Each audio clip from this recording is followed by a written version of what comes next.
This is an easy way to get a little bit more resistance into this exercise. So here we've got the band on the inside foot, inside because we're holding on to this, and band on the outside shoulder across the body. From here, we do our hip airplane where this band is pulling us into the floor, so we have to resist it. And here, we have the resistance as we push away and open up. Again, using the upright here for our stability. Here, decelerating,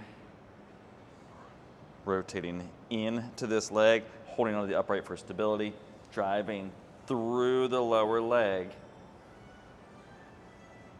opening the hip,